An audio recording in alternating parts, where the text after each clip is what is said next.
Good morning, student. Welcome to 9th standard geography subject. In the last video, we have studied the slow movement. Okay, so what is slow movement? The effect of the slow movement can be seen in the form of the formation of mountains and the continents on the earth crust. Okay, the effect of the slow movement के जो effect होते हैं तो अपन ने देखे can be seen in the from of the formation of the mountains and the continents. जैसे कि मतलब अर्थ के क्रस्ट के दो लेयर्स होते हैं, continental crust and the oceanic crust. तो वहाँ पे जो कॉन्टिनेंटल क्रस्ट पे and the oceanic crust means जो माउंटेन्स होते हैं वहाँ पे जो अपन ने जो उसके जो इफेक्ट थे वो अर्थ के क्रस्ट लेवल पे कैसे होते हैं वो देखे अपन ने। And the direction of wave movements, okay, the direction of the wave movements and the effect of hard rocks and the soft rock effect. दोनों रॉक्स पे, हार्ड रॉक और सॉफ्ट रॉक पे कैसे कैसे उसके इफेक्ट्स होते हैं। ओके, तो वो उसके इफेक्ट अपन ने स्टडी किए हैं। Okay, so let us begin start the sudden movements. Okay, so what is sudden movement? Sudden movements means the changes are so sudden that a part of land may be fractures, river may changes its course and a new land features may be for due to lava. Okay, so sudden movements means the changes are so sudden that you a part of land. Sudden movement में जो भी sudden that a part of the land part में sudden जैसे भी changes होते हैं। Okay, the river में changes it course and a new lands. जैसे रिवर में चेंजेस होते हैं, जैसे उसके फ्यूचर्स में चेंजेस होते हैं, may be form of due to a lava. तो उसमें से क्या निकलता है? लावा निकलता है। Okay, so earthquakes and the volcanic eruption are the example of this movement. So sudden movement के जो एग्जांपल्स है, जैसे for example earthquakes and the volcanic eruption, ये दो एग्जांपल्स है। Okay, so now sudden movements. Okay, in the beginning of the chapters we have discussed about the news items on earthquake. Okay, so chapter के beginning में अपन ने जो discuss की थी, जो न्यूज़ आइटम्स थे अर्थक्वेक के बारे में, जो न्यूज़ थी उसके बारे में डिस्कस किए। Earth means ground and quake means trembling. Earth means ground and the quake means trembling. Trembling it means the स्पंदन या vibration. Okay, earthquake is the movement of the earth crust. earthquake is the movement of the earth crust. earthquake जो होता है, जो earthquake की वजह से जो अर्थ के क्रस्ट लेयर पे जो मूवमेंट होती है उसको कहते हैं movement of the earth crust. You have been acquainted, acquainted it means परिचित। You have been acquainted with the magnitude and effects of the earthquake through the activity at the beginning of the chapters itself. तो magnitudes, जो acquainted magnitudes होता है तो उसके effects earthquake पे कैसे कैसे होते हैं वो अपन दिस एक्टिविटी न्यूज़ आइटम्स की जो एक्टिविटीज़ थी उसके इसमें अपन ने स्टडी किए हैं at the beginning of the chapters. Now we will look at the sudden movements called earthquakes. So now we will look at the sudden movement called the earthquakes and volcanoes in the earth interiors in details. तो उसके बारे में अपन detail study करेंगे। तो ये sudden movements के examples है earthquake and the volcanoes. तो इसके बारे में अभी डिटेल में स्टडी करनी है। Okay, so now do you no, okay, when you stand on a railway platform near the railway track you experience trembling of a train passes by speedily. When you stand, जब अपन stand कहाँ पे? Railway platform near the railway track, railway platform के एकदम railway track के पास अपन stand up है। Okay, you experience trembling, trembling means vibration. If a train passes by speedily, जब अपने पास से जो ट्रेन क्या पासिस होती है स्पीडली, तब वहाँ से अपने को ट्रेम्बलिंग मीन्स जो वाइब्रेशन होता है। Okay, tremors are also felt when a heavy vehicles cross a bridge in speed. ऐसे ही ट्रेमर्स जो जिसको अपन वाइब्रेशन के जो छोटे छोटे जो धक्के आते हैं, ऐसे ट्रेमर्स आते हैं, आर ऑल्सो फेल्ट जब हेवी व्हीकल्स ब्रिज से जाते हैं स्पीड से, तब ऐसे ही वाइब्रेशन होता है। Okay, through this examples one can estimate. तो ऐसे जो एग्जाम्पल्स है one can estimate the tremors causes during the earthquakes. तो ऐसे जो ट्रेमर्स आते हैं तो उसके कॉजेस अर्थक्वेक्स में होता है। Okay, so let us begin the earthquake means. Okay, earthquake, earth means ground and the quake means trembling. Okay, because of the movement occurring in the interior of the earth, tremendous tension, tremendous means it's a dreadful, bhayanak, tremendous tension is created in the earth crust। क्योंकि क्यों ये because of the movement occurring in the interior of the earth, movements, जो movements होती है अर्थ के crust layer पे, जो movements होती है वो भी occurring in the interior of the earth, tremendous tension is created in the earth crust. एकदम ट्रेमेंडियस टेंशन आ जाता है, is created in the earth crust, earth के जो क्रस्ट लेयर पे, जैसे वो continental crust and oceanic crust, ऐसे जो दो लेयर होते हैं तो वहाँ पे एकदम से ऐसे मूवमेंट्स होती है occurring in the interior of the earth surface पे। Okay, when the tension goes beyond limits the energy is release in the form of waves. ऐसे जो वेव्स होते हैं, जो उसके जो वेव्स होते हैं, जैसे प्राइमरी वेव्स है, सेकेंडरी वेव्स है और सरफेस वेव्स है उसके, तो वहाँ से एनर्जी रिलाइज होती है। This result in a trembling, this result in a trembling, this result in the trembling of the earth surface। Okay, so earth surface is earthquake occurs, the magnitude of the earthquake is measured by the Richter scales। तो ये अर्थ के जो waves होते हैं, जैसे primary waves हैं, secondary waves हैं and the surface waves, तो उनके रिजल्ट से this results in trembling of the earth surface.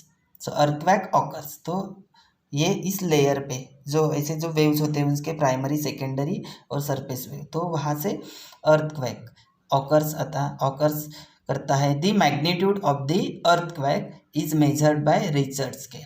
तो ये जो मैग्नीट्यूड अर्थक्वेक का जो magnitude, the magnitude of the earthquake, वो कैसे मेजर करते हैं? रिचर्ड स्केल से मेजर करते हैं। दी नेक्स्ट है the causes of the earthquake. Okay, causes and the earthquake. First है मूविंग ऑफ द प्लेट्स। ऐसे ये इनके जो प्लेट्स होते हैं, जैसे 7 प्लेट्स है, मूविंग ऑफ द प्लेट्स, ये जो 7 प्लेट्स है, तो 7 प्लेट्स मीन्स जैसे Indo Australia, Africa, Eurasia, North America, South America, Pacific and Antarctica are the 7 major plates the earth crust. Earth के क्रस्ट लेयर पे ऐसे जो moving of the plates. Next है कोलाइडिंग ऑफ प्लेट्स। तो ये जो plates क्या हो जाते हैं? कोलाइडिंग हो जाते हैं। नेक्स्ट है plate sliding one below of the other, plates sliding one below the other. Then next है forming of the fractures in rock layers due to the tension in the interior of the earth. Formation of the fracture, जब ये fractures होते हैं earthquake की वजह से, जो rock fractures होते हैं, रॉक के जो लेयर्स है वो टेंशन मीन्स प्रेशर की वजह, प्रेशर जब आता है उनके ऊपर तब क्या हो जाता है? वो फ्रैक्चर्स होते हैं रॉक्स के लेयर्स। ये इंटीरियर ऑफ द अर्थ, जब अर्थ के इंटीरियर पार्ट से फ्रैक्चर्स होते हैं जो रॉक से, मतलब जब इंटीरियर ऑफ द अर्थ यहाँ से जब टेंशन आता है, प्रेशर आता है, तो अर्थ के क्रस्ट लेयर पे ये जो रॉक फाउंड होते हैं तो वो फ्रैक्चर्स होते हैं। ओके, देन नेक्स्ट है ऑकरिंग ऑफ वॉल्केनिक इरुप्शन। देन उसके बाद वॉल्केनिक इरुप्शन भी आता है।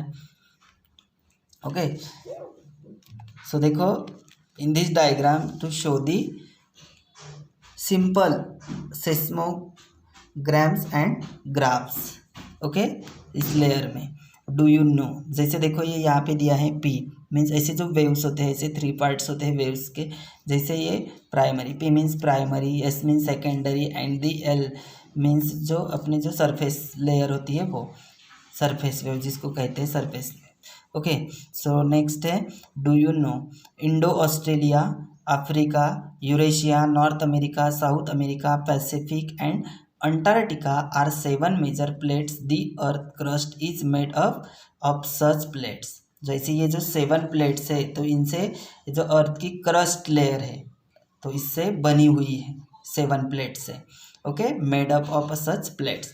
Ocean and continents are spread over this plates. तो ऐसे जो दो प्लेट, मतलब ये जो 7 प्लेट्स है, जैसे अर्थ की जो क्रस्ट लेयर जो है oceanic crust and continental crust, oceanic, तो oceanic crust and the continent जो क्रस्ट है तो ऐसी स्प्रेड हुई है over the plates depending on the compression. Depending on the compression means दबाव, means pressures, compression and tension from in the interior of the earth. This plates move in various direction. जब उसके ऊपर compression आता है, tension आता है, तो वो क्या करते हैं, अर्थ की इंटीरियर की जो लेवल होती है, इंटीरियर ऑफ द अर्थ, मतलब जो प्लेट्स होते हैं, तो वो क्या होते हैं, वेरियस अलग अलग डायरेक्शन से क्या करते हैं, मूव करते हैं, मूवमेंट्स करते हैं। Okay, so next point is focus and the epicentre. Okay, focus and the epicentre. So focus and epicentre देखो, because of the movements occurring below the earth surface tension is created and it keep on the accumulating means deposit, collect, जमा करना, accumulating because of the movement. तो ये ऐसे जो अर्थ के crust layer पे जो मूवमेंट्स आते हैं जिनकी वजह से उनकी डायरेक्शन चेंजेस हो जाती है, occurring below the earth surface. तो ऐसे अर्थ सरफेस पे ये जो मूवमेंट्स होते हैं तो वहाँ से क्या हो जाता है, टेंशन इज क्रिएटेड, तो वहाँ से उस लेयर पे टेंशन क्रिएट हो जाती है and keeps on the accumulating high energy is release at the place where this tension mounts up. This is the center of the earthquake. Okay, जो high speed से जो एनर्जी रिलाइज होती है, कौन से हाई स्पीड पे, अर्थ का जो इपिक सेंटर होता है वहाँ से हाई स्पीड एनर्जी रिलाइज होने के बाद place where the tension mounts up, तो वहाँ से हाई स्पीड अगर एनर्जी रिलाइज होने के बाद जो प्लेस है तो वो टेंशन माउंट्स अप हो जाता है। Okay, this is the centre of the earthquake. Okay, this is the centre of the earthquake. It is called the focus of hypocentres. तो उसको क्या बोलते हैं, हाइपोसेंटर्स भी बोलते हैं। Okay, energy wave scatter in all direction from this centre the place on the earth surface where the energy wave reach first is called the epicentre of the earthquakes. Okay, so in this diagram show the types of the seismic waves। जैसे मैंने बताया, जैसे primary waves है, ये primary waves, secondary waves and the surface waves है।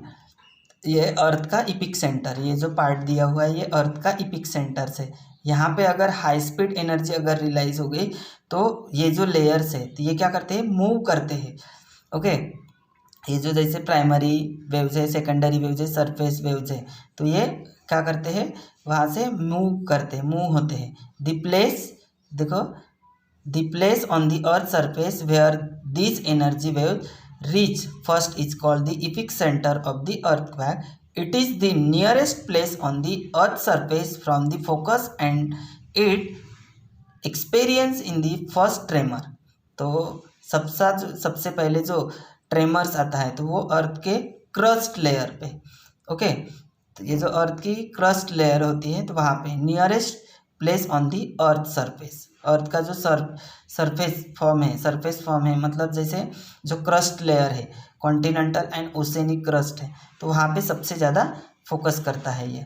Okay, the epicentre is perpendicular to the focus. और ये जो इपिक सेंटर है, ये जो इपिक सेंटर है तो ये perpendicular to the focus, perpendicular the focus करता है। यहाँ पे ये इपिक सेंटर यहाँ से फोकस करता है। Okay, next, when the tension is relies at the focus, when the tension is relies at the focus, जब टेंशन वहाँ से रिलाइज करती है, the release energy travels in all direction. This energy comes towards the earth's surface in the form of the waves. The seismic waves can be divided into primary, secondary and the surface waves, see figure 2.12। तो ये जो when the tension is realized at the focus, the release energy travel in all direction, तो all direction में ये जो energy release होती है जब वो फोकस करती है तो सभी डायरेक्शन में वो क्या हो जाता है, रिलीज, एनर्जी रिलीज होने की वजह से वो सभी डायरेक्शन में मूवमेंट होना स्टार्ट होता है। This energy come towards the earth surface. तो ये जो एनर्जी कहाँ से टुवर्ड्स होती है, this energy comes towards the earth surface. तो ये अर्थ सरफेस से इन the form of the wave. तो ये जो एनर्जी है तो ये primary waves, secondary waves and the surface wave. The seismic waves can be divide, ऐसे ये जो सेस्मिक वेव्स है can be divided into primary waves, secondary waves and the surface wave. Okay, तो ऐसे 3 पार्ट्स में उसको क्या किया है, डिवाइड किया है। Okay, thank you.